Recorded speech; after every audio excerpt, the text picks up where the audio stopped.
कुछ कंप्लेंट्स आई थी, तो मैंने वरीय अधिकारी को नहीं कह करके, जैसे इमामगंज का एक बीओ का कंप्लेंट था कि बहुत ही ज़्यादा भ्रष्टाचार करते हैं, लोगों को तंग करते हैं, हमने उनको संकेत दे दिया है कि अगर यह व्यवहार रहेगा आपका तो आप बिहार के उस अंतिम छोर में जाएंगे जहाँ से आपके घर वापस आने में 3 दिन लगेंगे।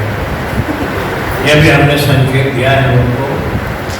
12 चक्की का भी शिकायत, पूरी की पूरी पंचायत के एक मुखिया आकर के उन्होंने शिकायत किया, उनको भी हमने नियम कानून के तहत हमने चेतावनी दिया है कि भाई इस तरह का काम ना करें। और जो किसान सलाहकार हैं, मैं तो यही कहूँगा कि बहुत कड़ी मेहनत से, ऐसा नहीं है कि हम लोग एमएलए मंत्री बन जाते हैं तो बैठे बैठाए सब कुछ मिल जाता है। बहुत मेहनत करते हैं, बहुत कुछ सोचते हैं आपके लिए। और जब किसान के लिए कोई व्यक्ति सोचता है तो जाहिर सी बात है कि उसमें आपकी बड़ी योगदान होती है कि आप जो है किसानों को योजना पहुँचाएं। और हमारे साथ बैठे हुए हमारे भी कई पंचायत के माननीय मुखिया, मोहनपुर के माननीय मुखिया, हम माननीय मुखिया जी से भी आग्रह करेंगे कि जो योजना हम लोग लाते हैं उस योजना को मेहनत करके जमीन पे उतारना चाहिए। उससे आपका भी भला होगा, हमारा भी भला होगा, विभाग का भी होगा और पंचायतों का भी होगा। किसान सलाहकारों से मैं इतना जरूर, अपने गांव में हर किसान सलाहकार विभाग को आशीर्वाद देने के लिए 5-5 पेड़ अपने अपने गांव में जरूर लगा दीजिए, क्योंकि गांव के साथी समझ नहीं पा रहे। जलवायु परिवर्तन हो रहा है, बिना मौसम का बारिश, बिना मौसम का जाड़ा। आपको लग रहा है कि ये यूं ही हो रहा है। ये इंसान, मानव जाति के लिए बहुत बड़ा संकेत है खतरे का। ईश्वर न करे अगर यही स्थिति रही तो एक समय आएगा कि बड़े पैमाने पे मानव जो जाति है उनको समाप्त होने के कगार पर पहुंचे। प्राकृतिक अपना लीला रचना स्टार्ट करेंगे। इसलिए सबको सचेत होना चाहिए। और जितने व्यक्ति इस हॉल में बैठे हैं, अगर अपने गांव में 5-5 पेड़ लगा देते हैं तो कुछ न कुछ तो जरूर जलवायु परिवर्तन जो हो रहा है उसमें कुछ न कुछ सहयोग मिलेगा सब साथियों को। योजना के बारे में हमारे अधिकारियों ने बता ही दिया है। कुछ योजना के बारे में हम भी बता देना चाहते हैं। अब जैसे पटना में मैंने रिव्यू कर रहा था, तो नलकूप था हमारे क्या, जो 5-5.5 एकड़ में ग्रुप बना के दिया जाता है। 1 एकड़ सिंगल होता है ना, 1 एकड़ जो बोरिंग नलकूप के होते हैं,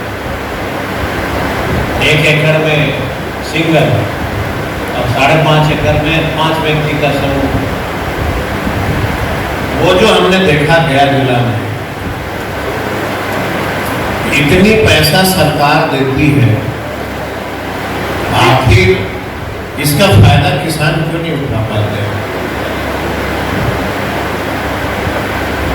हमने रिव्यू किया कि हम इतना क्षेत्र में घूमते हैं, कहीं हम देखते ही नहीं है कि हमारे विभाग से कहीं पे नलकूप लगा है, किसान खुशहाल है, खेती हरी भरी दिखती हो। तो मुझे बहुत तकलीफ हुआ है इस बात पे। तो जब हमने रिव्यू किया तो लोगों ने कहा कि एलपीसी बनाना पड़ता है। तो हम लोग गांव में रहने वाले लोग हैं। बिहार के 90% आबादी दादा और परदादा के नाम से ही जमीन रखे हैं और मौखिक बंटवारा कर लेते हैं गाँव में। हमने विभाग को आदेश दे दिया है कि किसी भी प्रकार का अब हमारी जो है किसान कोई एलपीसी आपको मुहैया नहीं कराएगा, जमीन का रसीद आपको मुहैया कराएगा, उसी पे आपको जो है योजना देनी होगी। और माननीय मुखिया सरपंच को भी हमने जिम्मेवारी दिया कि अगर हमारे अधिकारी कहीं से त्रुटियां बताते हैं, आप अपने लेटर हेड पे उसको मुहर बना के प्रूफ कर दो कि मैं इसको जानता हूं, मेरे पंचायत का है और इसका ये रसीद सही है, वो भी मान्य हो। साथ साथ हमने आपको अब इस योजना में 50% का रिजर्वेशन दिया। अगर 10 रुपया है तो ये 10 का 10 पूरे बड़े किसान फायदा ले रहे हैं। तो हमने कहा कि 10 रुपए में 5 रुपया जो है पिछड़ा, अति पिछड़ा, दलित, इनकी हकदारी होगी, या उस 5 रुपए का हक न इस योजना में जो है आपको दलित पिछड़ों और अति पिछड़े ये सबको मिलेगा। अगर इसके बाद भी आपके खेत में यह योजना नहीं जाती है तो हम क्या कर सकते हैं? बीज महतो जी हमारे डीओ हैं, हमने कहा था कि मेरा जिला है डोर डिलीवरी करना। पुराने किसान सलाहकार, किसान समन्वयक, डीओ सब लोगों ने मदद किया और प्रयास हुआ पूरे बिहार में कि हम किसानों को बीज घर तक पहुंचाएं। एक पहला प्रयास था। आने वाला समय में अधिकारियों को ये निर्देश जाएगा कि आप हर हालत में डोर डिलीवरी करें। खाद की किल्लत होती है, किसान सलाहकार भी है, आपने नई ज्वाइन किया है और भी कई साथी बैठे हैं। अब जो है खाद की जो किल्लत होती है लोगों को, अब हमने कहा है कि कोई डीलर से कोई अधिकारी को प्रूफ करने की जरूरत नहीं है कि इन्होंने खाद की कालाबाजारी किया। अब हमारे अधिकारी हम जो भेजेंगे वो गांव में जाएंगे और किसानों से पूछेंगे कि तुमने खाद कितना मिल गया। वह किसान अगर ये कह देता है कि हमको 200 के बदले 500 में खाद मिला है, तो किसान से पूछा जाएगा कि किस दुकान में लिया है। वो दुकान का नाम बताएगा, उससे एक आवेदन अधिकारी तुरंत लिखाएंगे और उसी गवाही के आलोक में डीलरों के ऊपर हम लोग अब FIR कर देंगे।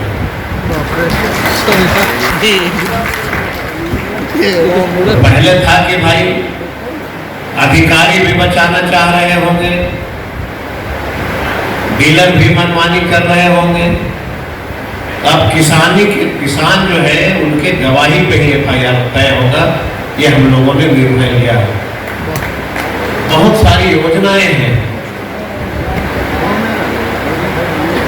कभी एक आध बार हम लोग बापू सभागार में बिहार के किसानों को, अधिकारियों को सबका सम्मेलन बताएंगे तो वहाँ विस्तार से चर्चा होगी। और हमारे डीओ साहब ने आपको बताया, हमने पटना में चर्चा किया कि तिलकुट माने गया माने तिलकुट, और गया जिला में 1 किलो भी तिल नहीं होता है। तो बड़ा मैंने तो ही नहीं था डिपार्टमेंट में कि तिल इतने बड़े पैमाने पे तिलकुट हो रहा है, तिल जो है बाहर से आता है। तो हुआ कि मोटे अनाज पे हम लोग ध्यान देंगे। अब गांव के किसान क्या कर रहे हैं? आप बोलते हैं कि दाल महंगा हो गया, चावल महंगा हो गया, ये हो गया, वो हो गया। पढ़ लिखने के बाद 60 to 70% को मैं देख रहा हूँ, जिस सड़क में जाइए अपनी संपत्ति खेत खरीद और बिक्री में लग गए। अरे भाई सब बेच दीजिएगा तो खाइएगा कहाँ से? सब व्यापारियों के हाथ में बेच दिया, बाउंड्री कर दिया, खेती की कमियां। धीरे धीरे जो खेतिया जमीन था उसका क्षेत्रफल घटते जा रहा है। सब में मकान बना लीजिए, सब में घेर लीजिए, ताला मार दीजिए, तो खेती कौन खाएंगे कहाँ से? मकई की खेती छोड़ दिया आप लोगों ने। हम लोग गांव में रहते थे तो छोटे छोटे थे, दादी भेज देते थे कि खेत में जाओ, मचान वहां बना हो, वहीं पर बैठ के मकई बोलो। अब गांव में दिखता है कोई? बताइए तो जरा, कोई मचान दिखता है अब गांव में? कौन दुश्मनी लेगा? क्या मैंने बाल अवस्था जिसको के क्या बचपना था, तोता पकड़ने के लिए हम लोग चुपके चुपके मकई के खेत में, दिखता है कहीं? तार के पेड़ में इतनी अच्छी अच्छी चिड़िया घोंसला बनाती थी, लगता था जैसे उसका घोंसला किसी आदमी ने सिलाई किया। सब विलुप्त हो रहा है। और जब चिड़िया, पेड़ पौधे जब सब विलुप्त हो जाएगा, एक दिन आएगा हम और आप सब विलुप्त हो जाएगा। इसलिए इस बात को समझना पड़ेगा। मड़ुआ आप सबको नहीं मालूम होगा, जब हमारी बहू बेटियां गर्भवती होती हैं और जब बच्चे को जन्म दे देती है, उसके बाद मड़ुए का रोटी खाने से उनके पेट में जो दाग होता था ना, वो मिट जाता है। इतनी बड़ी फायदेमंद, बहुत सारी चीज में फायदा था उसका, छोड़ दिया लोगों ने। जौ, चना, मसूर, मूंग, दो ही खेती अपना लिया। धान गेहूं नहीं तो खेत बेचना, ये तीन व्यापार अपना। और मकई फुटपाथ पे ठेला पे 5 रुपए में भुट्टा हम लोग खाते हैं, और दिल्ली के किसी होटल में मांगेगा तब 500 रुपये में देगा दूध में मिला के। इसलिए मैं कह रहा हूं कि अब मोटे अनाज के लिए सरकार काम कर रही है। अब उसकी खेती की बढ़ावा होगी। लेमन ग्रास, पानी नहीं लगता है, हमने विधानसभा के अंदर भी बोला था। ये कृषि विभाग का इतिहास है कि जिस जमीन पे खून की होली खेली जाती थी, उस जमीन पे लेमन ग्रास की खेती की जाए। एकदम उपलब्धि नहीं है। कितनी इलाकों में जमीन बंजर हो गया, लोगों ने खेती छोड़ दिया। तो वो सब धीरे धीरे बढ़ाव की ओर जा रहा है। जो चौथी कृषि रोड मैप आई है, उसमें हम लोगों ने किया है कि कृषि विभाग का बिहार में बहुत सारा जमीन था, सब फ्री।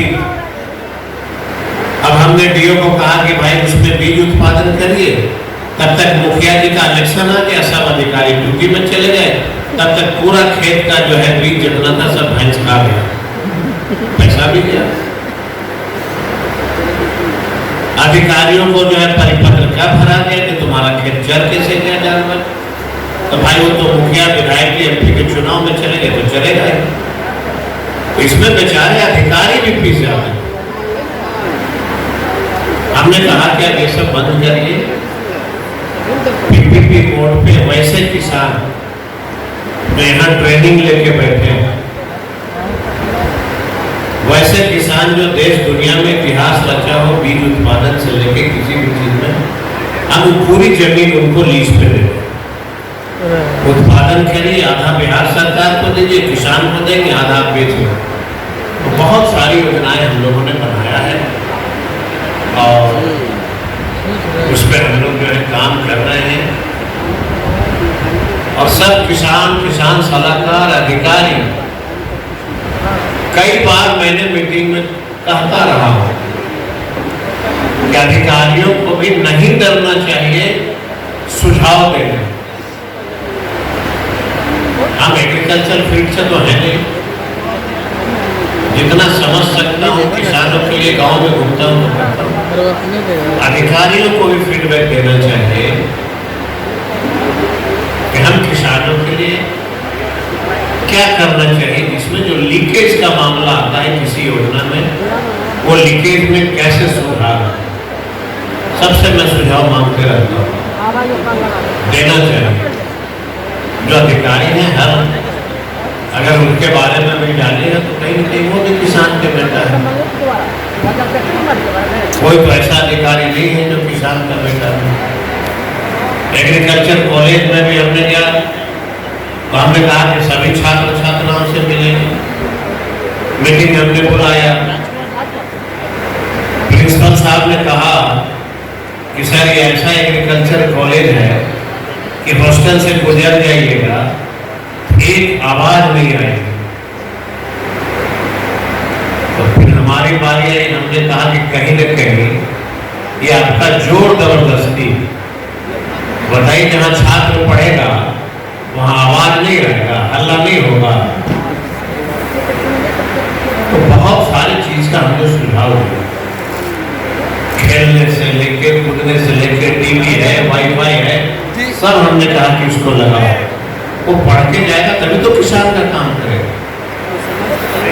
हम जहां से इंजीनियरिंग किए 4 बजे कोई हॉस्टल में दिखता ही नहीं। अखबार में जब आप पढ़ते हैं तो लिखता है कि पीआईटी में से रांची में बच्चों ने आत्महत्या कर ली। ये सिचुएशन क्यों आ रहा है? तो बहुत सारी समस्याएं उत्पन्न हो रही है और खास करके जो बेचारा गरीब किसान है हो गया उसको किसान सलाहकार यही उम्मीद हमारी होगी कि आप उसको फायदा पहुंचे। अरे वो आदमी रहे और नई योजना में हमने प्रावधान डाल दिया है कि जितनी भी हमारी योजना है, चाहे वो जल छाजन का हो, चाहे एग्रीकल्चर जो भी हो, सभी प्रखंड मुख्यालय पे बोर्ड लगा करके और किसानों को पढ़ने के लिए लगाना हो। सब कैसे बीज मिलता है, कैसे बोरिंग होता है, कैसे जल छाजन का काम होता है, कैसे चेकडैम बनता है, कब कौन बीज बटेगा, यांत्रिकरण क्या है, सारी चीज। पिछले बार हमने आदेश दिया था लगा, लेकिन अभी जब मैं देख रहा हूँ तो मैक्सिमम प्रखंड मुख्यालय में घट गया है। अब तो बजट में ही आ गया है उसका प्रावधान अलग से कि भाई आपको पैसे की कमी नहीं होगी, लगाएगा। और जब सारी योजना की जानकारी प्रखंड मुख्यालय में होगा तो गांव के लोग जाएंगे, पढ़ेंगे। अब पढ़ने के बाद फिर किसान सलाहकार दाएं बाएं करेंगे तो पकड़ेगा कि बोर्ड में तो हमने पढ़ा था इस तरह की योजना, आप क्यों नहीं बता रहे हैं। तो पारदर्शिता के लिए हम लोगों ने ये सब किया है और जिले में अधिकारी लोग भी अच्छे हैं, सब लोग काम करते हैं। एक आग्रह और करेंगे कि जब हमारी बेटियां और दीदी इतनी मशरूम की खेती कर रही है तो आप हमको सुझाव दीजिए कि उनके घर से ही मशरूम उचित दाम पे हम उठा लें, उनको कहीं नहीं भटकना पड़े और जो व्यापारी उठाएगा वो अपना अदर स्टेट पे ले जाके बेचेगा। इसके लिए एक प्रोजेक्ट बनाइए सब अधिकारी मिलकर के कि क्या करना चाहिए कि प्रखंड वाइज उसकी उत्पादन का जो क्षमता है उसके अनुसार हम उसके घर से ही सब करें। अब जो सब्जियां उगता है, आप देखे होंगे कि ऑटो रिक्शा से गया के कलेक्ट्रेट के सामने सारी सब्जियां आ जाती है और वहां से बड़े व्यापारी जो है पूरे बिहार भर में ले जाते हैं, अदर स्टेट में ले जाते हैं। तो क्या गया जिला में कोई वैसा व्यापारी आपको नहीं मिल रहा है कि प्रखंड से किसान का मशरूम की खेती जो करते हैं उसको हम गोडाउन तक पहुंचवा दें और पहुंचवा के और कोई व्यापारी जो है वो बड़े पैमाने पे वो व्यापार करे। मुझे नहीं लगता है कि बहुत बड़ी चीज है। विभाग चाहेगा तो कोई न कोई वैसे व्यापारी को जरूर आप लोग ढूंढ लीजिएगा जो मशरूम के खेती का जो है कलेक्शन में उसकी भूमिका हो जाएगी और एक इतिहास हम लोग बना तो हम फिर से एक बार अधिकारियों को बहुत बधाई देते हैं कि आप लोगों ने कड़ी मेहनत करके विभाग का नाम ऊंचा किया है। ऐसे काम करना चाहिए। हम लोग भी हैं तो हम लोग भी प्रयास करते हैं, और जहाँ भीड़ होती है, थोड़ी बहुत ऊंच नीच होती है, उससे घबराना नहीं चाहिए। हमारा ध्यान सिर्फ केंद्रित है कि हम किसानों के लिए क्या कर सकेंगे, करना चाहिए। और जो बीज का आप लोग जो भेजते हैं जिला से, वो किस पंचायत में, किस प्रखंड में कौन सी बीज की आवश्यकता है, उसको जरूर भेजें। कहाँ मड़वा हो सकता है, कहाँ तिल हो सकता है, कहाँ मटर होगा, कहाँ चना होगा, उसके हिसाब से भेजना चाहिए, ताकि जो किसान का खेती, जिस इलाके में जिस चीज की खेती होती है, वो उसका बीज जो है किसानों को मिल जाना चाहिए। और धान और गेहूं के खेती करते करते सब लोग थक गया है। अब वो जो मेरे दादा परदादा जो खेती किया करते थे, अब उस और हम लोग को आना है। बहुत देश दुनिया को क्षति हो रही है। जो पुरानी खेती को लोगों ने छोड़ दिया, इतने फायदेमंद थे। अभी देखिए, किसी को विटामिन डी की जरूरत है तो B12 की जरूरत है। इतने प्रकार का अनाज होता था कि कभी किसी को दवा की आवश्यकता ही नहीं होती। सारे लोग भूल गए। और जो आपका आने वाला बच्चा है, अब उससे पूछिए तो कि मड़वा पहचानते हो? हम अपना बेटा को गांव ले गए, बेटा पूछा ये कौन सी का खेती है, बोले गेहूं है। शहर में रहने लगा तो भी भूल गया, और गांव में रहने वाले अब नई खेती तो देखता नहीं, तो सब भूल गया। और गया में सब हमारे अधिकारियों के प्रयास से बहुत ही अच्छी चीज हम लोग टनकुपा में खोलने जा रहे हैं। उसमें किसानों को बहुत फायदा होगा। सेंटर ऑफ एक्सीलेंस का DPR बन रहा है। पूरा विभाग, माननीय मुख्यमंत्री, उप मुख्यमंत्री, कृषि मंत्री सब मिल करके हम लोग बहुत जल्द उस जगह पे शिलान्यास करेंगे सेंटर ऑफ एक्सीलेंस का। पहले था कि कम पानी में खेती कैसे की जाए, उसके लिए था, लेकिन अब उसमें एक्सटेंशन हो गया है कि मोटे अनाज का भी सेंटर ऑफ एक्सीलेंस हम लोग इसी में बनाएंगे। तो एक अच्छा चीज हमने दिया है गया जिला के लिए। और योजना के बारे में जो आया है बता ही दिए हैं माननीय मुखियागण से। मेरा आग्रह होगा, और जो ये विभाग देख रहे हैं जो अधिकारी, उनसे आग्रह होगा कि आप भाई फील्ड में जाकर के देखिए। कोई भी चीज़ इंजीनियर और स्टाफ के भरोसे नहीं छोड़िए।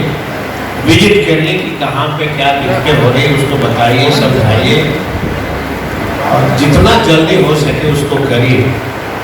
जैसे ही आप इस योजना को पूरा कर लेंगे, हम बिहार के माननीय मुख्यमंत्री, उप मुख्यमंत्री को हम दिखाना चाहते हैं। और जब दिखाएंगे तो CR मंत्री का बनेगा कि अधिकारियों का बनेगा? हम लोग तो 5 साल वाले हैं, कल किसने देखा है? लेकिन हम भी चाहते हैं कि कुछ ऐसा कर लीजिए कि हमारे अधिकारी और किसान सब लोग याद रखें कि कोई मंत्री बना था तो हम लोग के लिए कुछ किया था। ये हमारी ख्वाहिश है। तब हम अपनी बातों पर विराम देता हूँ, और अलग से जिस पंचायत में योजना गया है उनके सभी माननीय मुखिया अलग से बुला लीजिए अपने ऑफिस में, और उनको बता दीजिए कि ये योजना का ऐसे होगा, इतनी लागत की है, ऐसे बनेगा, और ऐसे ऐसे करके ले आइए, ताकि हम इस योजना का शुरुआत जल्द से जल्द करें।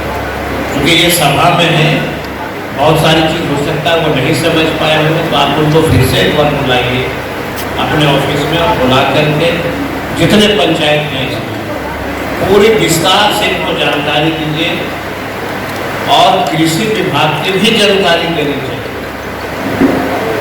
हम तो कहेंगे DO साहब से कि पूरे गया जिला के सभी माननीय पंचायत प्रतिनिधिगण, जो मुखिया हैं, जिला पार्षद हैं, ये सबको एक बार बुलाइए और एक जो है प्रोजेक्ट तैयार कर लीजिए कि भाई हमारे विभाग में किसानों के लिए क्या क्या है। मुझे लगता है कि अवेयरनेस की कमी है, बहुत सारे लोग जान नहीं पा रहे हैं कि कृषि विभाग में क्या क्या होता है। एक बार यहाँ आपका बोध गया में जो कन्वेंशन हॉल है उसमें करीबन 5000 लोगों के बैठने की अनुमति है। आप अनुमति मार्गदर्शन ऊपर से ले लीजिए और अगर उसमें आपको लगता है कि जिला ही सक्षम है, मार्गदर्शन लेने की जरूरत नहीं है, तो आप एक बार करिए। हम चाहते हैं कि एक नई इतिहासीय हो। हम जनप्रतिनिधियों को बताना चाहते हैं कि कृषि विभाग क्या क्या करना चाहती है और आप नल जल नली गली ये सब के अलावा आपका यह एक पार्ट है कि किसान ज़्यादा से ज़्यादा इसका फायदा तब हो। कैसे हो? एक्सपर्ट लोग आए और अधिकारी तो खुद ही सब चीज़ के बारे में जानते हैं, बताना चाहिए जनप्रतिनिधि। हम कई भागलपुर में भी कई पंचायतों में गए, हमने कई माननीय मुखिया जी से पूछा कि जरा बताओ आपके पंचायत, बोला हम तो कुछ जानते नहीं। कहीं न कहीं जो फेलवर हो रहा है हमारी योजना, वजह शायद ये हो सकता है, फेलवर नहीं कहेंगे उसको, कहीं न कहीं जो कमी रह गई है या जो लीकेज हो रहा है, जब अवेयरनेस आ जाएगा पंचायतों में तो न खाद की कालाबाजारी होगी न बीज की कालाबाजारी होगी, तो सब लोग पकड़ेगा। अब जो अधिकारी हैं प्रखंड में और मुखिया जाते हैं प्रखंड में, उनको तो पता है कितना बड़ा चना आया, तुमने कितना बांटा, तेरा बताओ। मेरे पंचायत में तो गया नहीं। इससे बहुत जो लीकेज है उसका हम लोग पकड़ पाएंगे। तो एक बार हम लोग इसको भी करते हैं कि सब अधिकारी रहे और जनप्रतिनिधि रहे और पूरी प्रोजेक्ट बना करके कि हम क्या योजना करते हैं बारी बारी से बताना चाहिए और प्रखंड को फिर से चेक कर लीजिए। या चौथी कृषि रोड मैप का इस बार अभी कैबिनेट में आने वाला है, ऐसे ही आ जाता है तो उसके बाद उस योजना को देख के फिर उसका प्रखंड स्तर पर प्रचार और प्रसार शुरू कर दीजिए। इसी के साथ हम अपनी वाणी को विराम देते हैं। सबको बहुत धन्यवाद देते हैं, अधिकारियों को बहुत धन्यवाद देते हैं कि सब मिलकर के जो है काम करिए और बिहार के किसानों को और ऊंचाई पर ले जाइए। बहुत बहुत धन्यवाद।